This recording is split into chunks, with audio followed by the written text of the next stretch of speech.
Hi, it's Madeline Barron. As you may know, the In the Dark team joined The New Yorker and Condé Nast a few months ago.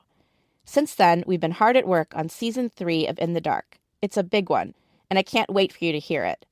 Season 3 will be out later this year. And we're also working with our new colleagues to develop some of The New Yorker's most ambitious reporting into podcasts. I'm really excited to bring you our first collaboration today. Here it is. Hello, my name is Latifa Al Maktoum. I was born on December 5, 1985. My father is the Prime Minister of UAE and the ruler of Dubai, Mohammed bin Rashid Saeed Al Maktoum. In February of 2018, a princess from the royal family in Dubai sneaked over to a friend's apartment and recorded a video. I'm making this video because it could be the last video I make. It was part of a secret plan that took her years to put together, to escape from Dubai. The plan involved an inflatable dinghy and jet skis and a yacht secretly waiting out in the Indian Ocean. Princess Latifa left her video with friends. She told them to release it if something went wrong. And if you are watching this video, it's not such a good thing. Either I'm dead or I'm in a very, very, very bad situation. She said, I don't know what's happening outside. I hear gunshots, men. And then we just heard nothing. It was just a complete blank. Where are they? What have they done to them? Are they dead? Are they not dead? Yeah. How did this video get to us? What the hell do we do now? There is one suspect, her father, the Sheikh. I'm Madeline Barron, and this is The Runaway Princesses from In the Dark and The New Yorker. It's a story from my colleague Heidi Blake. She's an investigative reporter. I've been investigating Dubai's royal family and its powerful leader, and trying to answer the question, why did the women in Sheikh Mohammed's family keep trying to run away? Heidi got access to communications between Princess Latifa and her friends, letters and texts, and audio and video recordings, too. Things that no journalist had ever reported before. We're going to tell you the story of what Heidi uncovered in 4 episodes. This is episode 1. Sisters. So Heidi, where do we start? Well, it starts back in 2017. Heidi, hello, it's Colin Sutton. Colin, hey, how are you doing? So I was talking to a source of mine in the UK, a detective called Colin Sutton. While we were talking, Colin mentioned a case that he'd started to investigate years before that he just couldn't get out of his mind. There was this allegation that had been made by a sex worker who said that she'd been picked up in London and then taken to an address in Surrey where she'd been held for a number of days and abused. So this was a 20-year-old woman who said that she'd been picked up in London by a chauffeur and then driven back to this extraordinarily opulent manor house at the centre of a sweeping estate in Surrey. And she said that while she was there, she'd been held captive for several days and repeatedly raped by a man who she said was a member of Dubai's ruling family. He said that this woman had finally got away from the house and had gone straight to the police to report the crime, and he got a call from the dispatch room telling him to go out and investigate. But when he was on his way to start looking into this, he got a call from another officer he knew, a guy who worked in Special Branch, which is the secretive unit of the British police that deals with national security matters. He was adamant that we can't do anything about it. It had come from on high, from the Home Office even, that it will all be sorted and payments will be made and it'll all be swept away. He said that it was all going to be worked out privately, government to government, and that this woman would be paid for her time. Well, when I asked Surrey police about it, they told me the reason they had to drop the case was it wasn't possible to identify the perpetrator the woman had accused. But Colin told me the guy from Special Branch had told him that wasn't the real reason. The real reason, he said, was that the estate where this rape had allegedly happened is owned by one of the richest and most powerful people in the world.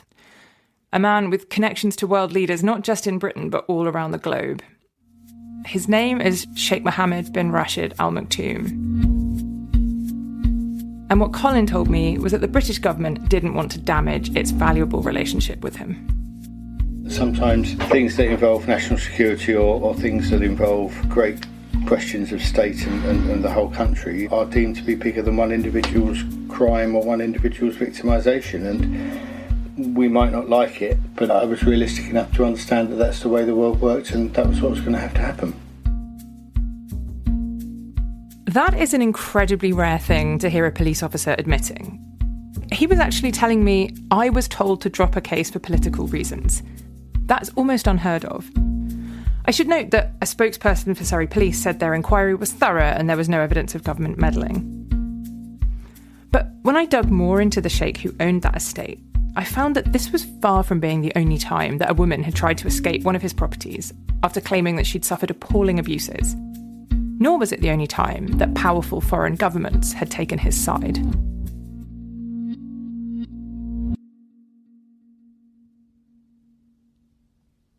So tell me a little bit more about this sheikh. So Sheikh Mohammed bin Rashid is the absolute ruler of Dubai, and he's also the Prime Minister of the United Arab Emirates. Dubai is one of the 7 emirates that make up the UAE, and it's a small but incredibly wealthy country. Sheikh Mohammed is in his own right one of the world's richest people, and he lives a life of extraordinary glamour and opulence. There was one summer when he and one of his wives spent $2 million on strawberries. $2 million on strawberries. Yeah, on strawberries. Although when I told my editor this story, he said that did sound about right for organic. Editor jokes. Okay, so he's incredibly wealthy, obviously. Where does all this money come from? Well, it started with oil, but it's much more than that now. He's poured the country's vast riches into this enormous global property portfolio. I mean, this is the guy who basically created Dubai from scratch. Like, it was a tiny fishing village when he was born. And he's the guy who's credited with almost single-handedly crafting this vision for this country to just spring almost overnight from the desert with its, incredibly famous skyline. Skyscrapers rise in clusters, man-made islands rise from the sea, and it is all the vision of one man, Sheikh Mohammed bin Rashid Al Maktoum. This is where we're standing now. All this is nothing.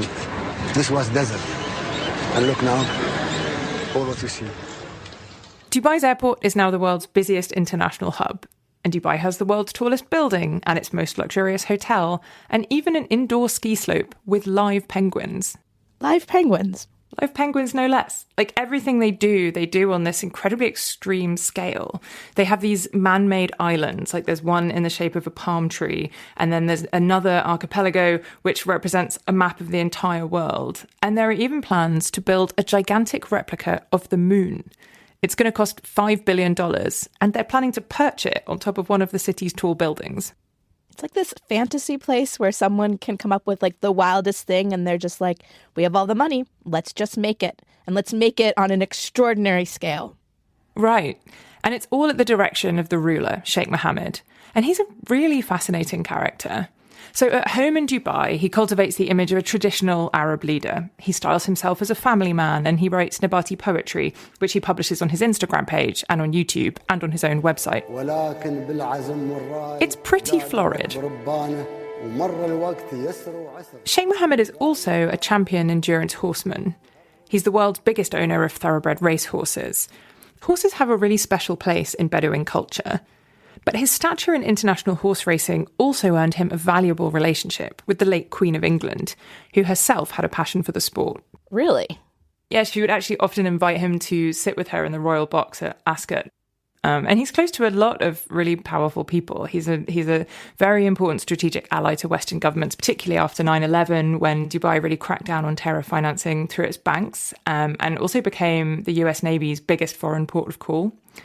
And he's also poured tens of billions of dollars of UAE's money into the economies of both the US and Britain. And he's personally one of Britain's biggest private landowners. And it's his connection to Britain that got you really interested in the story, right? Right. He seemed to have so much power and influence here. And I wanted to understand more about how he was using it.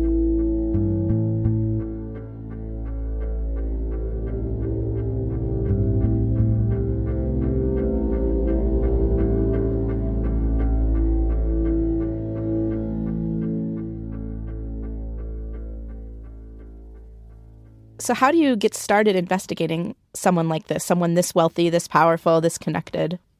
Well, one of the things I guess I've kind of learned over the years, particularly reporting on some of the super rich and powerful oligarchs who fell foul of the Kremlin, was that these people are surrounded by so many servants and aides and factotums and kind of helpers of so many kinds that they forget that these people are human beings who kind of have eyes and ears and consciences and sometimes feel uncomfortable about things that they're seeing, and people who maybe might one day decide to talk to somebody like me.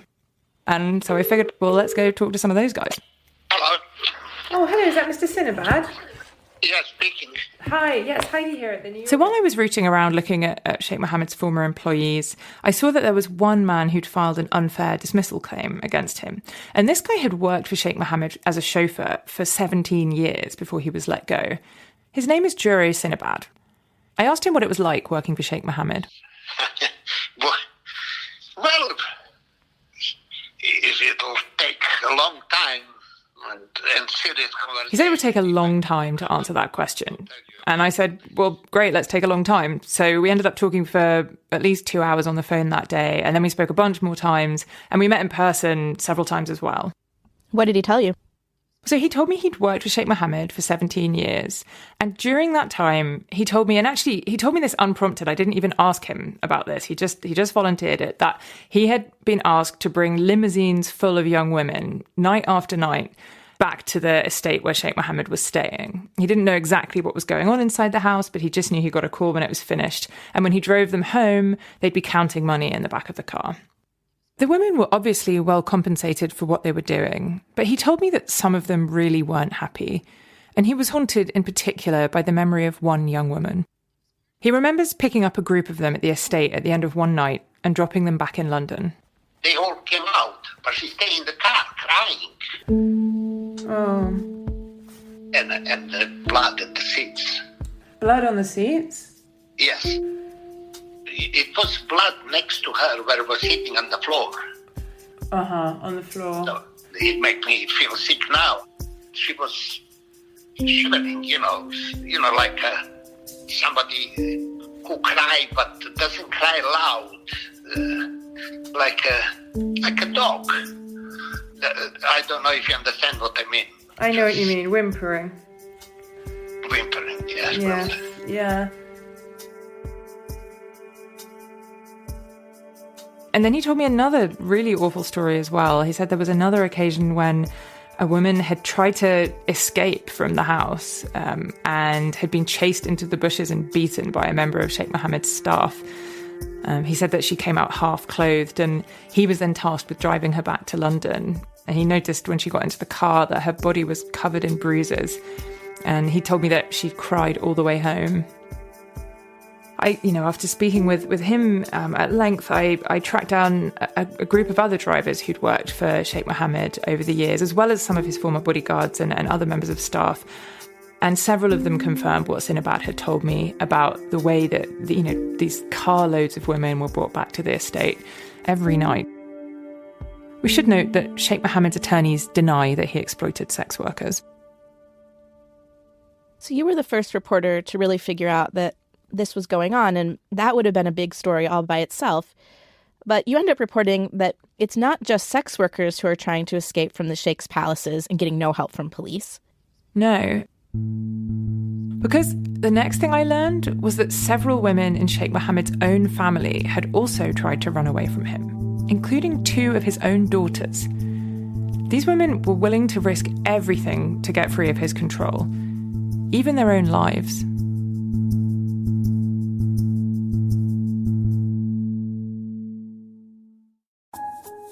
Comprehensive. Witty. Speculative. Critical. Insightful. Profound. Wide-ranging. Hopefully doesn't take itself too seriously.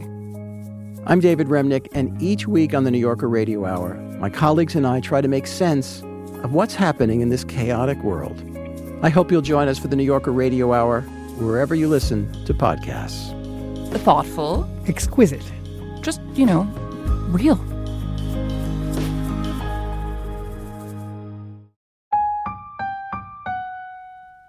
Tell me what life is like for the women in Sheikh Mohammed's family. Well, the first thing is, it's a big family. Sheikh Mohammed has married at least 6 women, and there are dozens of children.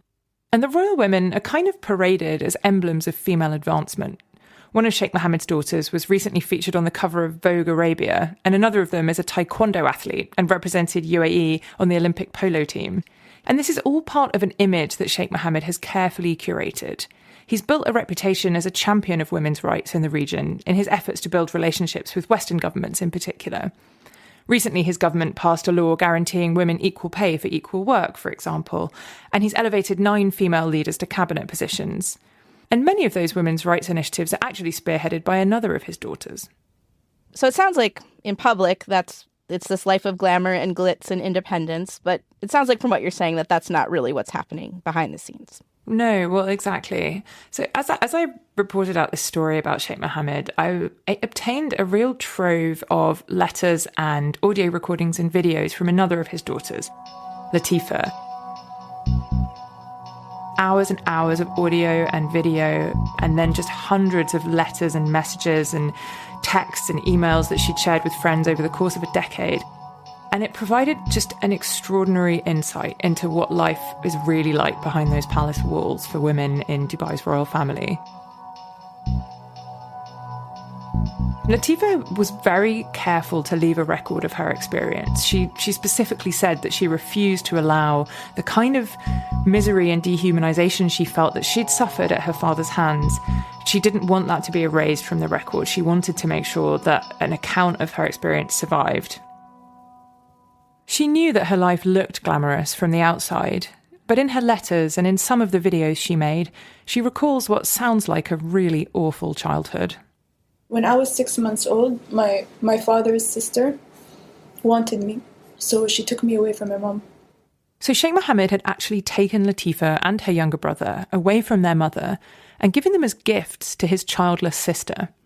And his sister seemed to kind of collect stray children. Latifa later wrote that there were dozens of them kept in her palace. So I lived for the first 10 years of my life in the palace, believing that my aunt was in fact my mother. I have one of Latifa's letters here. She writes, "We were stuck upstairs in our rooms being minded by nannies. We never went out or had any fun. Life consisted of school and my room. It was horribly suffocating."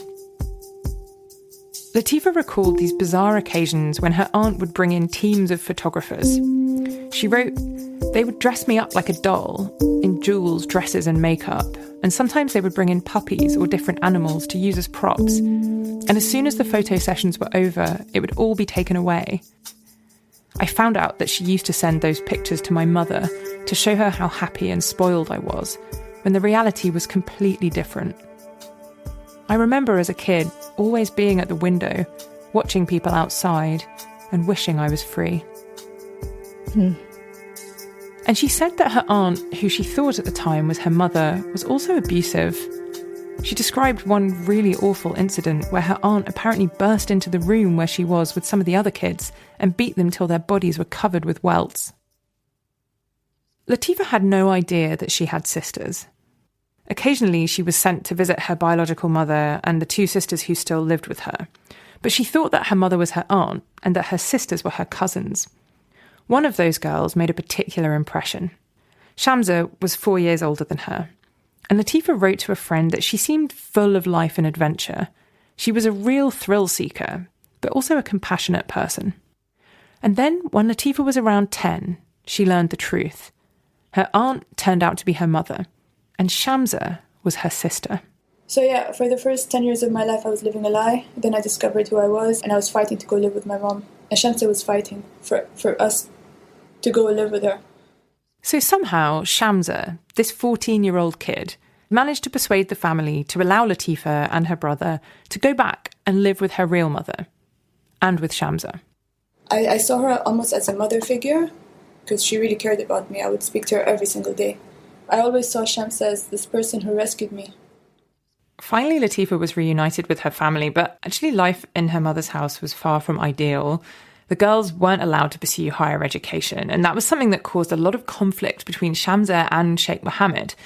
He had, earlier been quite affectionate with his daughters. He apparently liked to hug and kiss them unreservedly and was quite a doting father of his little girls. But as they grew towards maturity, the relationship became more strained. And Latifa recounted one occasion when Sheikh Mohammed had punched Shamsa repeatedly in the head for interrupting him. I should say that Sheikh Mohammed denies mistreating his daughters in any way. But then one day, Shamsa told Latifa that she was planning to run away. And she asked whether Latifa wanted to come too. But Latifa was just 14 and she was afraid. So Shamsa went without her. In 2000, my sister Shamsa, she was 18 years old, going on 19, while she was on holiday in England. She ran away. Every summer when Dubai got too hot, Sheikh Mohammed would bring a selection of his wives and children to the UK, and they would stay at the Longcross estate in Surrey, which is the same house that sex worker had escaped from, actually around the same time as Shamsa made her escape. The estate is really heavily guarded. It's surrounded by high fences and patrolled by border guards, and the members of the family are constantly guarded by bodyguards. But one night, when everybody else was asleep, Shamsa somehow managed to slip out into the darkness and find a Range Rover that had been left unattended outside. She'd never been allowed to learn to drive, which was one of the things that she'd really railed against, but she managed to start the engine and veer off into the night, eventually reaching the border wall, where she ditched the vehicle and slipped out through a gate. Wow. Yeah, it was a really audacious scheme for this 18-year-old to pull off. Then what happened? So the fact that she disappeared wasn't discovered till the following morning when her bed was found empty, and then the abandoned vehicle was found near the border wall. And Sheikh Mohammed helicoptered in from his equestrian base in Newmarket to lead a search for her. Staff were sent fanning out on horseback and in cars to scour the area for her, and no one could find any clue as to her whereabouts, apart from her phone, which she dropped on the green outside the gate. Back in Dubai, Latifa heard from her sister. Shamsa had somehow got hold of a new phone and she made contact. So yeah, she ran away, and the whole time she was communicating with me. I was happy for her, but at the same time I was worried about her. What was Shamsa doing when she ran away? Where'd she go? So for a long time, almost nothing was known about what Shamsa did in those weeks after she escaped. For example, we have no idea what she was doing for money. I know from Latifa's records that the girls were given a certain amount of cash pocket money, so Shamsa probably had some funds on her, but they must have been tight, because one thing I do know is that she initially moved into a hostel in a pretty gritty part of southeast London, and then eventually she moved in with a friend who she just met randomly on the run. It seems like, to some extent, she kind of just lived as you might imagine a teenager would, having her first taste of freedom in a major city. Like, we know she dabbled with alcohol, kind of made new friends. But she also did something pretty smart. She contacted a lawyer. She found a lawyer? Yes. So she found this guy through the Yellow Pages, a lawyer called Paul Simon. And she just walked into his office off the street and told him she was a runaway princess, a member of the Dubai royal family, and that she wanted to claim asylum in the UK. This is quite the walk-in visit, I've got to say. This is just some random lawyer and he gets an actual visit from a runaway princess. I know, can you imagine? And this guy, he was just a small-time immigration lawyer. He dealt with work visas and citizenship applications. And suddenly there's a real live princess on his doorstep saying, help me, I've escaped. And he just didn't know what to do with it. So Paul Simon wouldn't talk to me for this story. He cited attorney-client privilege. But he noted in records at the time that he told Shamsa her case was very unlikely to succeed, given the friendly relations between the UK and the UAE. And he'd also told her it would be almost impossible to help her without her passport. And she didn't have it. It was back with her family at Longcross. So she doesn't have a passport. She's called up this random lawyer. She's maybe running out of money. What is she going to do? Right. Yeah, she was really running out of options. And it seems like she was getting desperate. And then she did something pretty rash. So she called one of her father's security guards. One of her father's security guards? Like the same people that were trying to find her. Right, I know. And I found it really hard to get my head around this when I was piecing all of this together. But one of the things I found out was that Shamsa had a real soft spot for this guy. He was a security guard called Grant Osborne. And one of her friends said that she'd really tried to get close to him that summer, but he rebuffed her. And I think you just have to think, she's absolutely out there on her own, in a totally strange city. She's never been out alone before, let alone spending weeks on the run in hostels, running out of cash, and she's got this lawyer she's found in the yellow pages who can't help her. She's just really, really vulnerable and naive. And I guess this guy was one adult in her life who she thought she could trust, like someone she had some affection for. And she turned to him. So what happened? So Grant Osborne agreed to meet her, and he arranged to take her to Cambridge. He booked a room for a couple of nights at the University Arms, which is the city's oldest and grandest hotel. When I tracked him down, by the way, Grant Osborne refused to talk to me, but he did say that this account contained incorrect and false information, although he wouldn't point to specifics. So they meet up, and what ends up happening then? Well, right towards the end of August, Shamsa and Osborne were captured on CCTV, leaving the hotel together. She was visibly drunk, and they climbed into a car. He got in the driver's seat, and he drove her to a nearby bridge, and then suddenly he pulled over and jumped out, and it turned out to be an ambush. 4 Emirati men jumped into the car. Shamsa later recalled that they were armed.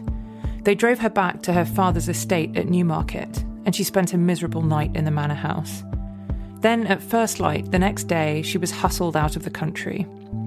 Sheikh Mohammed's attorneys denied that Shamsa was taken from England against her will.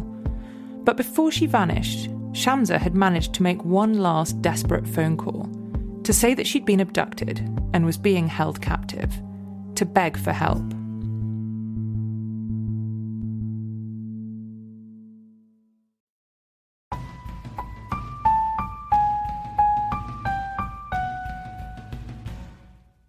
So who did Shamsa call?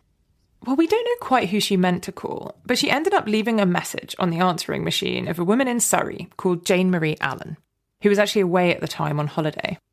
So Jane Marie Allen came home about 10 days later, and she found this message on her answering machine from a woman she didn't know. The caller said she'd been returned to Dubai against her will, and she asked that her lawyer, Paul Simon, be alerted. Jane Marie Allen called the police. She told them that she had no idea who this person was. She'd noted down her name as Shamsa, Shansa. But whoever she was clearly in trouble. So this is a lucky break, that the person who Shamsa apparently randomly calls takes this strange voicemail seriously and calls the police. Right, yeah. It seems like this is just a wrong number, but this woman kind of had the gumption to think, this person sounds like they're in dire straits. I will call this in. And the police did actually make contact with Paul Simon, and he told them about the meetings that he'd had with Shamsa and who she was. And then the case was referred to Special Branch, which is this secretive division of the British police who at that time handled all matters of national security. Special Branch got in touch with the Dubai royal family, and the police log, which I have here, says that representatives of the family told them that they, quote, had no knowledge of the name given or any such incident. And so, just like that, the case was dropped. So Shamsa is saying, I'm being held against my will. They call the people who are allegedly holding her against her will. They say, it's all fine. And they say, okay, bye. Thanks. We'll end it.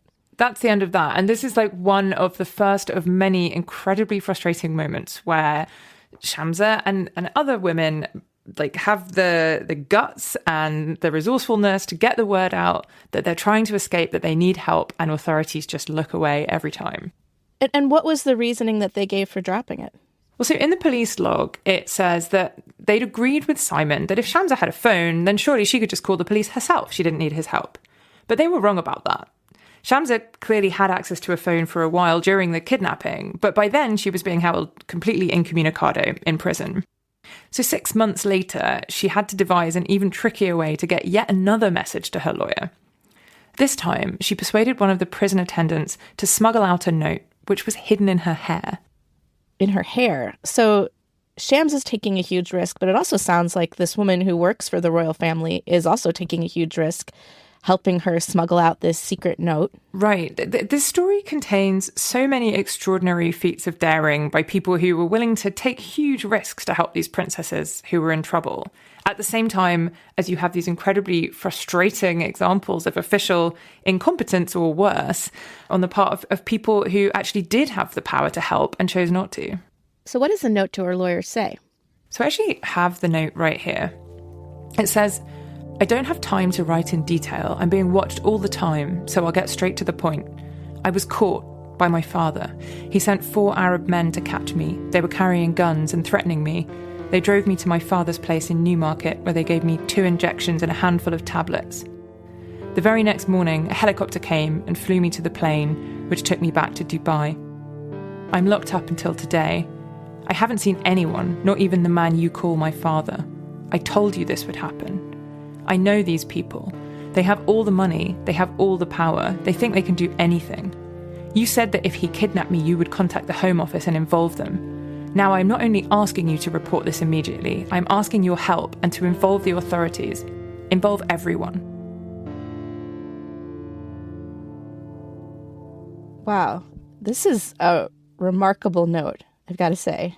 Isn't it? Yeah, like she couldn't be clearer. She's like, leaving him under no illusion here. I want your help. Raise the alarm, involve everyone, call the authorities, get me out of here. So what happens?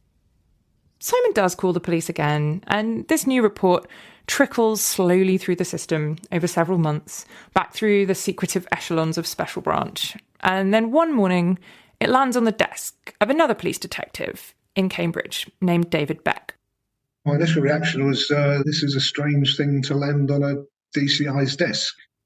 So Beck was a DCI, a Detective Chief Inspector in Cambridgeshire. He's now retired. He told me that the day he heard about Shams's abduction, he was in his office in the police station in Cambridge. And he actually had a view from that office of the very hotel, the University Arms, where Shamsa had been staying before she was abducted. The University Arms Hotel is literally 100 yards away. Oh, wow. So she had been snapped from right under your noses? Yes. Amazing. My goodness. So he didn't actually see it happen? He didn't see it. But he ordered up a copy of the CCTV from the hotel, and that's when he saw Shamsa getting into the car with Osborne. And it didn't look to him like she was struggling. That was part of the inconsistencies, if you like, of the initial investigation, which is why I thought, well, hang on, are we just talking about a stroppy teenager? Because my daughters were the same age as Shamsa at the time, and it's a difficult time. So are you just trying to make trouble for your father, or are you serious about this? So it sounds like he's trying to weigh whether to do anything. Yeah, again, Shamsa's fate is kind of in the balance here, based on what this guy decides and how seriously he decides to take her. But David Beck called Simon, and then Paul Simon gave him a big break. So Shamsa had been totally incommunicado, completely out of reach up until this point. But Simon told Beck that by now she'd got hold of another phone. How'd she get another phone? Do we know? So it was actually Latifa who'd managed to smuggle it to her. She'd hidden it in a bundle of clothes that she had delivered to Shamsa. And then Simon gave Beck the number, and Beck called it, and Shamsa answered. She seemed anxious to tell me as much as she possibly could and as quickly as possible. So Beck noted down what Shamsa had told him in a memo at the time, and I got a hold of it. It says that Shamsa gave him the names of the 4 men who she said had ambushed her on the bridge, and that she told him that they drove her back to Dalham Hall, where she said she was forcibly sedated, and then flown to France by helicopter before she was taken by private jet to Dubai. So if this happened the way that Shamsa's describing it, this is a crime, right? Right, exactly. She'd been abducted.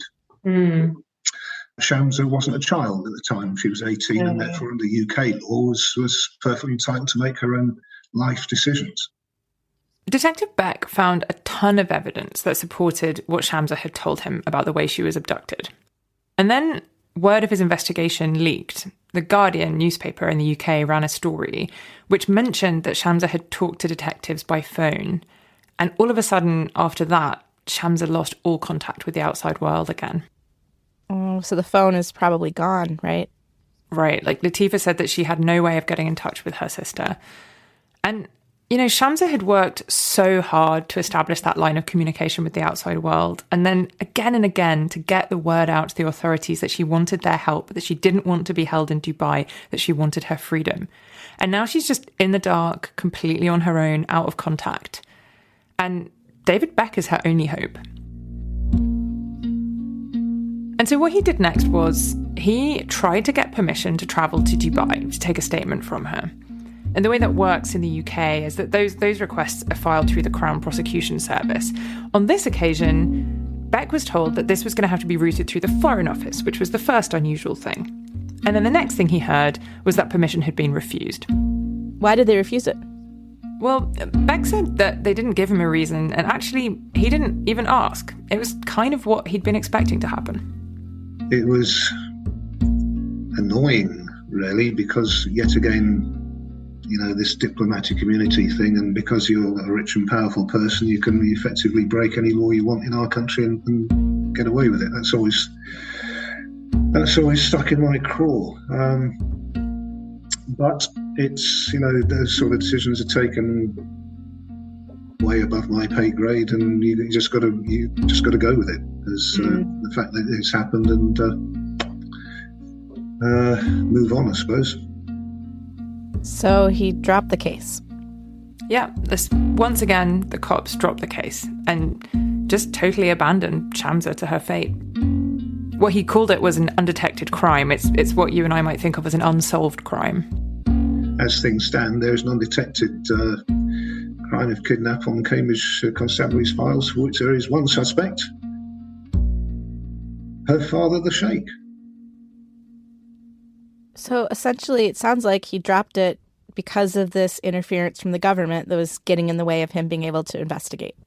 Well, it certainly looked that way. And so this was kind of an extraordinary thing because, like I said before, it's an incredibly difficult thing to get any police officer to talk about a moment where their work was stymied for official reasons. Like, these are just not things that the cops open up about. And yet here we have a second police detective saying that his investigation was blocked for political reasons. And both of these cases relate to the same man, to Sheikh Mohammed. Like, this just seems to keep happening around him. The Foreign Office declined to respond to my detailed questions about Shamsa's case. And the government has always denied that it interferes in law enforcement in any way. But whenever the government has been asked to disclose their files relating to the investigation of Shamsa's case, they've consistently refused to do so, for a reason that I find revealing. They've said that releasing those files would, quote, reduce the UK government's ability to protect and promote UK interests. Well, that's interesting. So they're saying that letting the public see whatever is in the Foreign Office's files about Shamsa's abduction, that would somehow be bad for the UK's interests. Exactly. And doesn't that just kind of say it all? So Shamsa had tried to escape. That escape had failed. She's back in Dubai. Meanwhile, her sister, Latifa, is watching all this. And we know from Latifa's records that this was excruciating for her. She wrote that her sister was kept drugged to keep her docile, and she was watched all around the clock. And gradually it became obvious to Latifa that no one from the outside world was coming to help them. She felt like Shamsa was the one who'd rescued her from her aunt's palace all those years before, and now it was her turn to save Shamsa. She was still only a teenager, but she decided the only way to help Shamsa was to find a way to escape herself.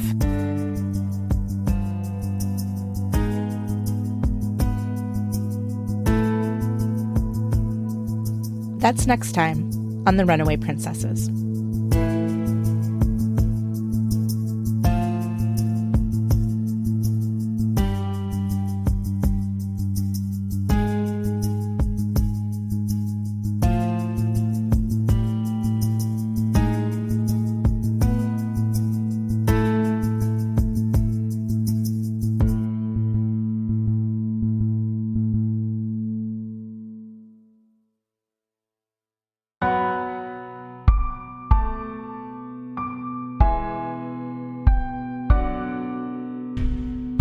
The Runaway Princesses was written and produced by Catherine Winter and Heidi Blake. It was edited by Samara Freemark, Willing Davidson, and me, Madeline Barron. Sound designed by Chris Julin and Samara Freemark, with original music by Chris Julin. Our art is by Malika Favre. Additional editing and production by Natalie Jablonski. Fact-checking by Elen Warner and Teresa Matthew. Art direction by Aviva Michailov. Legal review by Fabio Bertoni and Kamisha Laurie. Our managing editor is Julia Rothschild. The head of global audio for Condé Nast is Chris Bannon. The editor of The New Yorker is David Remnick.